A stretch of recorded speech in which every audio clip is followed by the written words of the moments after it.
क्या कर रहा है?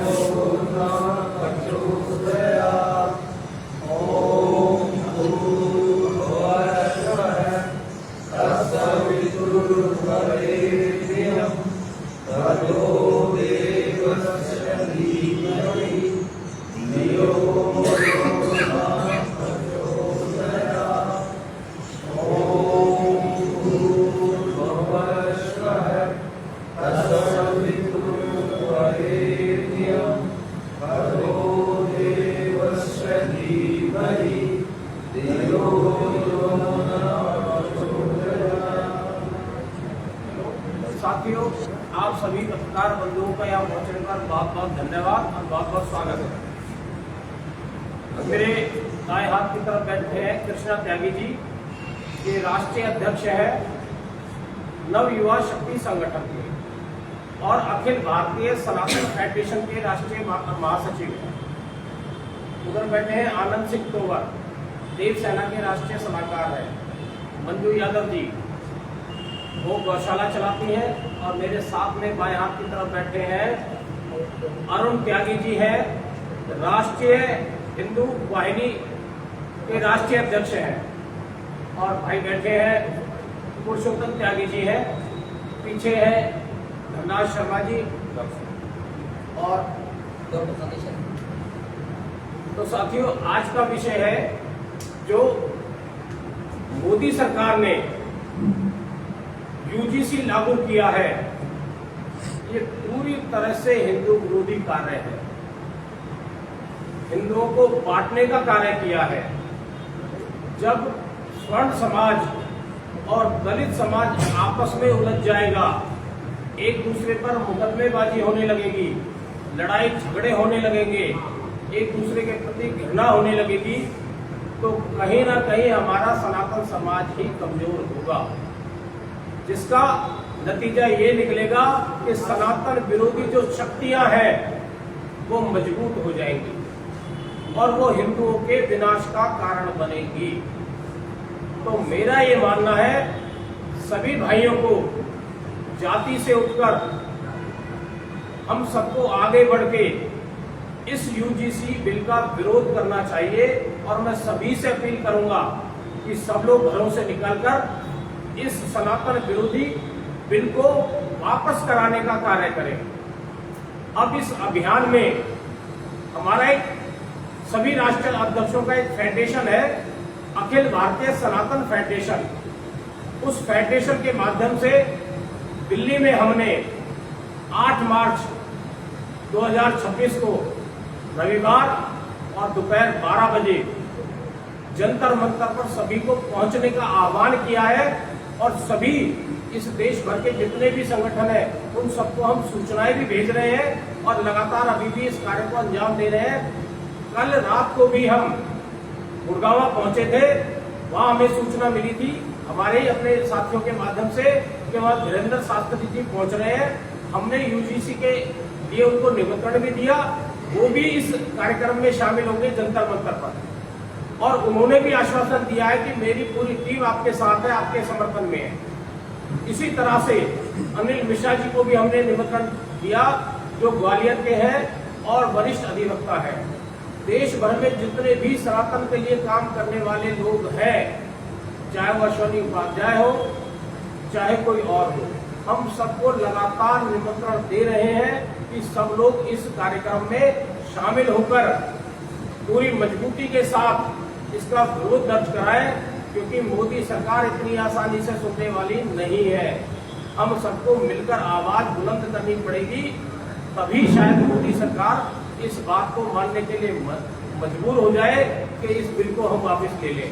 लेकिन अभी परिस्थितियों में ऐसा कहीं नहीं नजर आता, क्योंकि मोदी सरकार ने अभी कोई ऐसा वाक्य भी मतलब ऐसी कोई बात नहीं कही है जिसको वापस लेने की कहीं बात हो।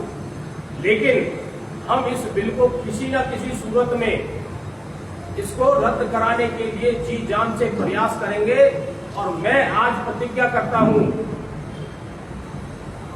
चक्रवर्ती सम्राट विक्रमादित्य का वंशज सूर्यवंशी ब्रजभूषण सैनी आप सभी के सामने प्रतिज्ञा लेता है कि इस यूजीसी बिल जो सनातन विरोधी बिल है इसको वापस कराने के लिए जी जान से प्रयास करेंगे, संघर्ष करेंगे और इसे वापस कराकर ही मानेंगे।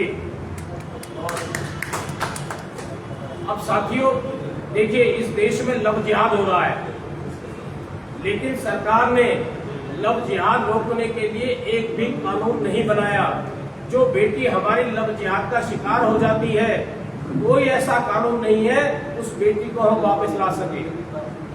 ऐसे ही इस देश में आज तक गौ हत्या बंद नहीं हुई, आज भी लागू है, आज भी चालू है। और 2014 में से इनकी सरकार आई, इन्होंने कहा था कि हम गौ हत्या बंद करेंगे। गौ हत्या बंद हुई क्या? आज नहीं हुई, आज भी गौ हत्या चल रही है। इसी तरह से कॉमन सिविल कोड इस देश में आज तक लागू नहीं हुआ, जबकि इस देश के सभी नागरिकों पर एक समान कानून लागू होना चाहिए।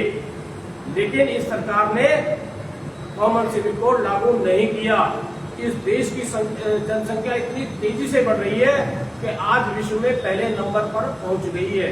इस भारत को यदि विश्व गुरु बनाना है और दुनिया का सबसे शाली राष्ट्र बनाना है तो जनसंख्या नियंत्रण लागू होनी बेहद जरूरी है। लेकिन इस पर सरकार ने कोई कानून नहीं बनाया और न ही जनसंख्या रोकने के लिए कोई कारगर कदम उठाया। ऐसे ही इस देश में बहुत सारे कानून हैं जो सनातन विरोधी है। कोई भी हिंदू दूसरी शादी कर ले तो मुकदमा दर्ज, लेकिन एक समाज के लिए वो 4-4 शादी कर ले, कितनी शादी कर ले, उन पर कोई रोकथाम नहीं है। इसी तरह से इस देश में यहाँ के मदरसों को तो अनुदान मिलता है, लेकिन गुरुकुलों को सरकार अनुदान देने का काम नहीं करती। इसी तरह से यहाँ के मौलवियों को, जितनी भी मस्जिदें हैं उनके 3 मौलवियों को, एक मुख्य मौलवी और 2 सहायक मौलवी, उन सबको सरकार से वेतन मिलता है। लेकिन किसी भी मंदिर के पुजारी को, साधु संत को सरकार से कोई वेतन नहीं मिलता, जबकि यह भारत एक लोकतांत्रिक देश है। किसी भी मजहब को बढ़ावा देने का प्रयास नहीं हो सकता, लेकिन सरकार कर रही है। बल्कि मंदिरों में तो इनकम टैक्स है जी। हाँ देखिए, भाई बता रहे हैं मंदिरों पर टैक्स भी है। मैं एक मंदिर का और सेक्रेटरी हूं, जितने बड़े बड़े मंदिर है सब सरकार के अधीन है। इस देश की एक भी मस्जिद सरकार के अधीन नहीं है। देखिए, सरकार को काम करना चाहिए था हिंदू समाज को एकजुट करना, उन्हें मजबूत करना, लेकिन सरकार ने क्या काम कर दिया? पहले तो कांग्रेस ने किया कि हिंदुओं को SC और ST और OBC में बांट दिया। अब रही सही ये कमी को पूरा कर किया बीजेपी ने। बीजेपी ने इस सरकार को पूरी तरह से हिंदुओं को बांट दिया। स्वर्ण समाज, बैकवर्ड समाज और दलित समाज, हमारे पूरे एक परिवार को 3 हिस्सों में बांट दिया, क्योंकि हिंदुओं का ये सारा एक ही परिवार है, जिसका जैसा काम वैसी उसकी जाति बन गई। हम सब लोग एक ही परिवार से आते हैं। इस परिवार का तोड़ने का काम किया है मोदी सरकार ने। हम सबको ये उम्मीद थी कि मोदी सरकार इस परिवार को एकजुट करेंगे, मजबूत करेंगे और हिंदुओं के हित में कार्य करेंगे और कहीं ना कहीं सनातन राष्ट्र बनाने की पहल करेंगे। लेकिन कर रहे हैं वो उल्टा। उन्होंने जिहादी शक्तियों को मजबूत करने के लिए वो काम कर दिया जो आज तक कांग्रेस भी नहीं कर सकी। ऐसा मतलब ये नहीं कि हम कांग्रेस के हित में है, कांग्रेस तो हमारी नंबर 1 दुश्मन है। देखिए, इस देश में हिंदुओं के हित में ना तो बीजेपी काम कर पाई, ना कांग्रेस काम कर पाई। अब हमारे सभी सामाजिक संगठनों को मिलकर ही अपने समाज के हित के लिए कार्य करने पड़ेंगे। इस आज जो ये यूजीसी बिल लागू हुआ है, यदि हमने इसे रद्द नहीं कराया तो हमारा समाज पूरी तरह से खंडित हो जाएगा, क्योंकि इस बिल में ऐसे ऐसे कानून उसमें शामिल कर दिए गए हैं कि जो हमारे बच्चे स्कूल कॉलेजों में हमारे टाइम में जैसे हम पढ़ते थे तो किसी में कोई जातिवाद नहीं होता था। सभी एक दूसरे के साथ खेलते कूदते थे, खाते पीते थे, यहाँ तक कि एक दूसरे के घरों में आना जाना भी था। और आज भी वो चलन जारी है, चाहे वो दलित भाई हो, चाहे वो बाल्मीक भाई हो, चाहे ब्राह्मण हो या बनिया हो, जो भी मित्र है वो सभी की एक दूसरे की शादियों में, परिवार के समारोह में आते जाते हैं और भाईचारे से रहते हैं। लेकिन अब जो ये कानून लागू होने जा रहा है, जिस पर सुप्रीम कोर्ट ने स्टे लगा दिया, नहीं तो लागू ही हो जाता, उससे बच्चों में घृणा की भावना बढ़ेगी और आपस में ही द्वेष बढ़ेगा और कहीं ना कहीं सनातन के विघटन का एक कार्य रूप शुरू हो जाएगा, जिसको रोकना हम सभी विद्वानों का, हम सभी बुद्धिजीवियों का, हम सभी जागरूक लोगों का कर्तव्य है। तो हमें भारी से भारी संख्या में 8 मार्च 2026 को दोपहर 12 बजे जंतर मंतर पहुंचना है और एक मजबूत आवाज बुलंद करनी है। आप सबका यदि मुझे सहयोग मिलेगा तो हमारी पूरी टीम मिलकर इस अभियान को आगे बढ़ाएगी और इस सरकार को इस कानून को वापस करने के लिए बाध्य करेगी।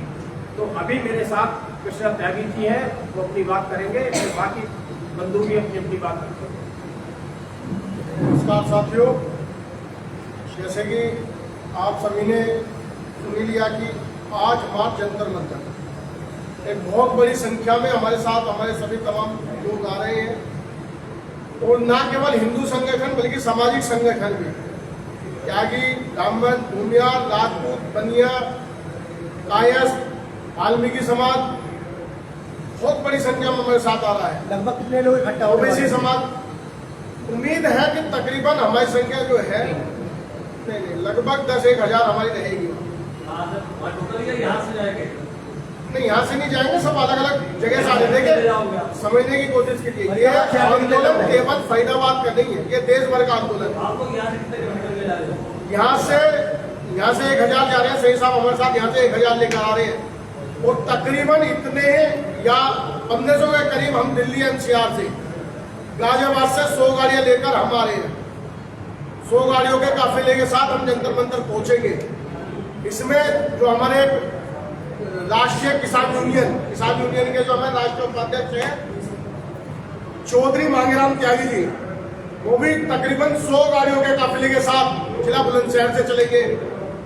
करण ठाकुर है राजपूत कन्नी सेना से, 100 गाड़ियों के काफिले के साथ वो अपने जेवर टप्पल से चलेंगे। तो ऐसे तमाम हमारे लोग हैं, सुनील वस्त जी है, उनकी 100 गाड़ियां कम से कम दिल्ली एनसीआर के छोटे से क्षेत्र से भर के ला रहे हैं। तो ये आपका प्रदर्शन जो उग्र रहेगा, शांतिपूर्वक, ये शांतिपूर्वक प्रदर्शन है। हमारी मांग ना तो किसी ने, हमारा जो पूरा मूवमेंट है, ना तो हम किसी जो है व्यक्ति के खिलाफ है, ना किसी समाज के खिलाफ है, ना किसी जाति के खिलाफ है। हमारा मूवमेंट सारा सरकार के खिलाफ है। सरकार ने जिस तरीके से हमें तोड़ने की साजिश की है, सरकार को बैठाया गया था हिंदुओं को जोड़ने के लिए, राष्ट्र को जोड़ने के लिए, और राष्ट्र की दीमक बनने का काम, उसके दीमक लगाने का काम जो सरकार कर रही है, हम उसे करने नहीं देंगे। इसी बात की लड़ाई है हमारी। किसी लड़ाई किसी जाति से नहीं है, हमारी किसी व्यक्ति से नहीं है, हमारी लड़ाई किसी समाज से नहीं है, हमारी लड़ाई है केवल सरकार से। और सरकार जब तक इस बात को नहीं मानेगी तब तक हमारी ये लड़ाई जारी रहेगी।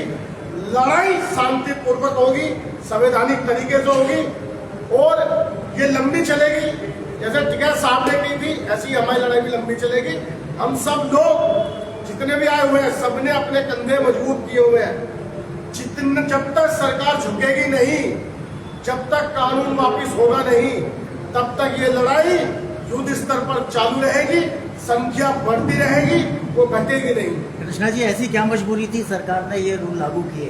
नहीं, ये तो आप सरकार से पूछे कि मजबूरी क्या रही। क्या मजबूरी? अभी ये लोग कानून बनाने वाले थे सिविल कोड का, ये लोग कानून बनाने वाले थे जनसंख्या का, ये लोग राष्ट्र को उन्नति वाली चीजें बनाने वाले थे, पर ये कानून इस तरीके का बना दिया कि ये देश को दीमक की तरह खोखला करेगा, अंदर से खोखला कर देगा।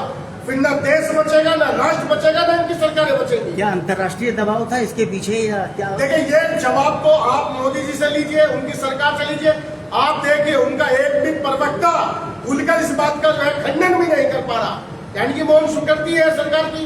अगर मौन स्वीकृति है तो जब तक स्वीकृति है, ना तो वो वोट की कल्पना करे हमसे कि हम उन्हें वोट देंगे, नहीं हमसे किसी बात की वो उम्मीद करे सरकार, ना सरकार का कोई व्यक्ति। कृष्णा भाई, फिलहाल सुप्रीम कोर्ट ने कानून पर रोक लगा दी है और इसके जो कर्ता धर्ता है धर्मेंद्र प्रधान वो बार बार भरोसा दिला रहे हैं किसी समाज के साथ भेदभाव नहीं किया जाएगा। सरकार धर्मेंद्र प्रधान जी को जब कानून बनाया, जब ड्राफ्ट लागू करा, तब तो वो सारी चीजें अलग रखी, और जब कानून बना दिया तो उन ड्राफ्ट में से क्यों निकाल दिया? धर्मेंद्र प्रधान से पूछा, तो क्या लगता आज है? धर्मेंद्र प्रधान जी इस बात की अपनी गलती माने, सबकी बातें सुन ले, उसके बाद आप सवाल करें। धर्मेंद्र प्रधान जी इस बात की गलती माने, अपना पद छोड़े और माफी मांगे, हिंदू समाज से माफी मांगे, सरकार के प्रतिनिधि माफी मांगे समाज से, कि वो लोग आए माफी मांगे कि जो गलती हुई है उसको लेकर उन्हें पछतावा है, क्योंकि तभी हिंदू समाज उन्हें माफ करेगा, वरना नहीं करेगा।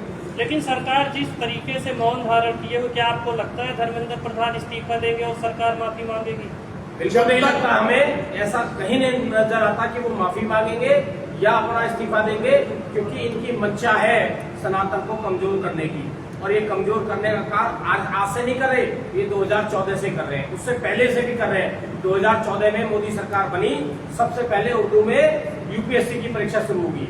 क्यों भाई, सबके लिए परीक्षा शुरू करो ना, सभी भाषाओं में करो, कि एक भाषा में क्यों कर दिया?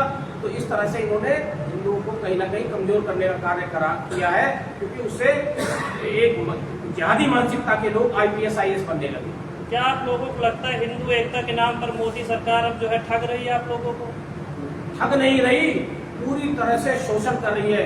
इस देश में ऐसा कोई हिंदू संगठन नहीं है जिसके राष्ट्रीय अध्यक्ष में मुकदमा दर्ज ना हुआ हो, ऐसा कोई धर्म योद्धा नहीं है जिसपे मुकदमा दर्ज ना हुआ और वो जेल ना गया और जमानत में छूट के ना आया हो। केवल हिंदू और हिंदू संगठनों पर ही इस सरकार ने पिछले 12 सालों में गुठारा काम किया है। मेरा एक मानना है, हमारे कुछ साथियों को बोलने दीजिए, फिर आप अपनी बात रखना। जी भाई। सभी साथियों को जय श्री राम। साथियों, ये जो कानून आया है UGC, ये कानून हिंदुओं का डेथ वारंट है और वो चेक करना चाहते हैं वोट डालो राज करो वाली नीति से कहां तक जा पाएंगे जो आज की सरकार है केंद्र की। क्योंकि आज तो इन्होंने स्वर्ण को अलग किया है, जातीय भेदभाव इन्होंने पैदा किए हैं और अपने स्लोगन रखते हैं, बटोगे तो कटोगे, एक रहोगे तो सेफ रहोगे। आज काट कौन रहा है? केंद्र सरकार।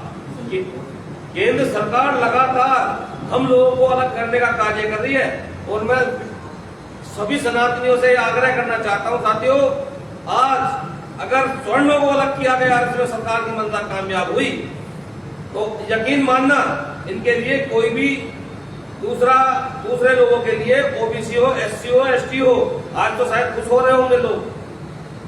पर जैसे ब्रजभूषण भाई साहब हैं, ये आने वाले खतरे को समझ रहे हैं कि ये कानून कितना खतरनाक है, ये हिंदुओं के हित में नहीं है, पर सरकार अपनी लगाम पकड़ में ना आ जाए इसलिए काटने कार्य कर रही है और हमारे भाइयों को काट काट के ऐसा ना चलने दिया जाएगा और आंदोलन में रूपरेखा तय होगी इसकी सारी की सारी 8 मार्च को जंतर मंतर। अब आप जो चाहे सवाल पूछे भाई। इतने समय संस्था सो रही थी क्या? हिंदू जागा क्यों नहीं? देखिए, हिंदू यदि जागा नहीं होता तो बीजेपी सरकार कभी सत्ता में ना आ सकती। हिंदुओं के जागने के कारण ही बीजेपी सत्ता में आई, लेकिन बीजेपी ने हिंदुओं के हित में एक भी कार्य नहीं किया, एक भी कानून नहीं बनाया। शायद आप लोग कहेंगे 370 हटा दी, आप ये बताइए 370 से हिंदुओं का क्या फायदा? वहाँ हिंदू तो क्या, इस देश का कोई भी नागरिक 1 इंच जमीन नहीं खरीद सकता और कश्मीर का हिंदू तो वहाँ खरीद ही नहीं सकता क्योंकि वहाँ का डोमिसाइल नहीं बनता। ऐसे ही आज भी इस देश में गाय कट रही है। भाई क्यों नहीं कानून बनाया इन्होंने? लव जिहाद में क्यों नहीं कानून बनाया? हिंदू के हित में एक भी कानून नहीं बना। आप ये कह दोगे भाई मंदिर बनाए, अरे हिंदू बचेगा तो मंदिर बचा रहेगा ना। इस देश में हिंदुओं के खिलाफ साजिश होती रही है, षड्यंत्र होते रहे हैं, हिंदुओं का धर्मांतरण होता रहा है, लेकिन क्या धर्मांतरण रोकने के लिए सरकार ने कोई कानून बनाया? कोई कानून नहीं बना आज तक। हिंदुओं के हित में एक भी कानून सरकार नहीं बना पाई, लेकिन फिर भी हमने 3 बार इन्हें मौका दिया और 3 बार में हमने देख लिया कि हिंदुओं के खिलाफ कितनी साजिशें हो रही है। और लेफ्ट विंग जो है, जो JNU का लेफ्ट विंग है, हमेशा CA NRC के विरोध में दिखता था, लेकिन जब इसकी सूचना आई थी तब जो है उन्होंने जश्न मनाया था और समर्थन किया पहली बार लेफ्ट विंग ने। भाई ने बहुत अच्छी बात कही है। लेफ्ट विंग वो विंग है जो सनातन के खिलाफ कार्य करता रहता है। अब उन्हें समझ में आ गया कि ये बिल सनातन के खिलाफ है, तो इसलिए वो सरकार के समर्थन में आ गई। यदि ये सनातन के खिलाफ ना होता तो वो सरकार के खिलाफ खड़ी रहती, और जो हमेशा जो समाज सरकार के पक्ष में रहता है वो आज खिलाफ है। क्योंकि वो समझने लगा ये हमारे खिलाफ और है भी वास्तव में खिलाफ। तो सैनी साहब ना आपकी जो है मांगे कांग्रेस सुनती है ना बीजेपी वाले सुनते हैं, क्या किसी तीसरे मोर्चा के बारे में सोचेंगे आप लोग? भाई जी आप बिल्कुल सही बात कह रहे हैं, ऐसा वक्त आएगा जब हमें अपने बलबूते पर ऐसी स्थिति पैदा करनी पड़ेगी, विकल्प तैयार करना पड़ेगा। यदि विकल्प तैयार नहीं हुआ तो भाई ना कांग्रेस हित में है ना बीजेपी हित में, दोनों ही हिंदुओं की दुश्मन है। तो हमें तो कोई ना कोई रणनीति बनाकर आगे बढ़ना पड़ेगा, विकल्प देना पड़ेगा। सर आप हर बार हर साल प्रेस वार्ता रखते हैं और दिल्ली जंतर मंतर पे आप अपना जो भी देव सेना के साथ बड़ा प्रवचन करते हैं या जैसे भी आप जाते हैं, तो ये रिजल्ट क्यों नहीं निकल पा रहे हैं आप? दरअसल रिजल्ट इसलिए नहीं मिल रहा क्योंकि जो सीट पे बैठा बंदा है उसे हिंदुओं की चिंता नहीं है। वो हिंदुओं के खिलाफ कहीं ना कहीं जिहादियों की साजिश का शिकार हो रहा है या कहीं ना कहीं ऐसी मानसिकता से काम कर रहा है कि हिंदुओं की को कोई सुनवाई नहीं हो पाती। मुझे लगता है ये इसके पीछे अंतर्राष्ट्रीय दबाव है, क्योंकि मोदी जी से ये उम्मीद नहीं थी, इस सरकार से ये उम्मीद नहीं थी। देखिए ऐसा है, आप जो कह रहे हैं यदि अंतर्राष्ट्रीय दबाव है, कोई दबाव भाई जी आप किस बात के लिए प्रधानमंत्री हो? आप इस देश के प्रधानमंत्री हो, ना कि विदेशी आकाओं के। ये तो जो भारत को तोड़ना चाहती है एक शक्तियां। बात सुनिए, जब प्रधानमंत्री जी नरेंद्र मोदी जी प्रधानमंत्री नहीं थे तब वो क्या कहते थे कि हमारा भारत देश इतना सक्षम है कि हम किसी का दबाव नहीं मानते। तो आज क्या वजह है कि दबाव माना जा रहा है? 2014 एक फाइल खुली है, फाइल में नाम भी आया, आप लोग ही बता रहे हैं। त्यागी जी, अब ये क्या 2014 दबाव है क्या नहीं है वो तो नरेंद्र मोदी जी जाने या कोई भी जाने। हम ये जानते हैं कि ये भारत है, उगता सूरज है, हम किसी का दबाव नहीं मानते, हम ना किसी के दबाव में हैं ना कभी मानेंगे। डॉक्टर साहब आप भी कुछ बोलना चाहेंगे? सर ये 19 मार्च को जो है इसकी सुनवाई होना है, तो आप क्या समझते हैं कि ये सनातनियों के नहीं, ये आपके हित में आएगा या सरकार आपकी बात नहीं मानेगी? अगर नहीं मानती है तो नहीं, क्या देखिए मैंने कहा ना, सरकार बात माननी ही पड़ेगी, ऐसा तो ही नहीं न माने। अरे कानून बनता किस लिए है? लोगों के लिए। जब लोग इसके विरोध में हैं, सारे लोग, केवल स्वयं समाज होते तो बात आती। यहाँ तो खुद हमारे साथ सैनी समाज है, मैं खुद यादव समाज है, हूँ। गुज्जर समाज है, वाल्मीकि समाज है, सारे समाज के लोग हमारे साथ आ रहे हैं। सबसे बड़ी बात, तकरीबन 200 हिंदू संगठन है जो अभी हमारा फेडरेशन तैयार, 200 हिंदू संगठन, उसमें कोई एक जाति तो नहीं है, सारे ही समाज के लोग सभी तरीके का विरोध करते हैं। जब आप बताइए, जब ये कानून बना क्या किसी ने मांगा? जब मांगा नहीं तो लादा क्यों जा रहा है? इसकी जब हमें किसी को चाहिए ही नहीं तो इसे रिजेक्ट करें, इससे पहले सरकार जो भी कानून बनाया लेके आई है उसको ये तो है ही गैर संवैधानिक नहीं लिया है। ये तो कानून है ही गैर संवैधानिक। ये बिल कहाँ पास हुआ आप बताइए? कहीं इस पर चर्चा हुई क्या? नहीं। संविधान में चर्चा हुई क्या? राज्यसभा में चर्चा हुई क्या? फिर कानून बन कैसे गया? अब ऐसे तो है नहीं कि 10 आदमी पूरे देश का भविष्य तय करेंगे, 10 आदमी कमेटी बनकर पूरे देश ये तय करेगी कैसे चलेगा, कैसे मालिक पड़ेंगे। ये तो नहीं हो सकता ना। इससे पहले 370 पर, नोटबंदी पर और बहुत सारी चीजों नहीं, वो हमारा विषय नहीं है, वो हमारा विषय नहीं है, वो हमारा विषय नहीं है। बहुत सारे जो है बिल वापस नहीं, देखिए बात हुई, वो हमारा विषय नहीं है, वो हमारा विषय आह्वान करेंगे, बोलिए। के लिए कुछ करेंगे, लोगों से क्या जो अपील करना चाहेंगे? कैसे प्रदर्शन रहेगा और उसी तारीख को रहेगा, कैसे निकलेंगे, कहाँ से आएंगे, और इसके बारे में 8 मार्च को हम सभी मिलकर, जितने भी एनसीआर में रहने वाले जो सनातनी लोग हैं वो सभी निकलकर 12 बजे जंतर मंतर पर पहुंचे और तभी इस बिल के विरोध के लिए हम अभियान शुरू करेंगे। और उसके बाद ऐसा नहीं है केवल 8 तारीख तक ही रहेगा, उसके बाद लगातार ये अभियान जारी रहेगा और तब तक जारी रहेगा जब तक ये बिल वापस नहीं हो जाता। और पूछे कोई सवाल? ये जो यूपी में जो 2 मठाधीश लड़ रहे हैं आपस में, इसके बारे में कोई स्टैंड ले रहे हैं क्या आप लोग? ओम प्रकाश जी आपकी बात बहुत अच्छी है। ये समाज के लिए, हिंदू समाज के लिए बड़ी चिंता का विषय है कि आपस में ही जो हमारे दोनों ही महाशक्तियां हैं, तो जो कि हमारे सनातन की कहीं ना कहीं पहचान रखते हैं और वो आपस में उलझ जाए, तो ये हमारे लिए बड़ी शर्म की बात है। सबको मिलकर काम करना चाहिए, सब मिलकर काम करेंगे, भाईचारा पैदा करेंगे, तभी हम भारत को सनातन राष्ट्र बना पाएंगे। और नहीं तो कहीं ना कहीं ये कमजोरी साबित होगी। हम सोच कुछ और रहे हैं, अपने आप कहीं ये मुस्लिम राष्ट्र बन जाए, जिस तरह की नीतियां चल रही है इस देश में। क्योंकि आप ये देखिए, इस देश में पहली बार ऐसा हुआ है कि रात को 12 बजे कोर्ट खुल जाती है, किसके लिए? जिहादियों के लिए। यानी कि जो जिहादी आतंकवादी इस सुप्रीम कोर्ट को रात को 2 बजे खुलवा सकते हैं, तो इस सरकार को अपने इशारे पर नहीं नचा सकते। मुझे तो कहीं ऐसा ही लगता है ये सरकार भी जिहादियों के इशारे पर ही काम कर रही है, तभी ऐसे ऐसे बिल ला रही है जिसका सनातन से कोई लेना देना नहीं। सैनी साहब और त्यागी जी, मैं आपसे पूछता हूँ, 8 मार्च के प्रदर्शन के अलावा आगे की भविष्य की क्या योजना है? अगर सरकार इतनी जल्दी तो झुकने वाली नहीं है। देखिए, देश भर से लोग अभी आ रहे हैं, अभी तो सब मुख्य से रहेंगे, तब हमारी संख्या इतनी पहुंचेगी।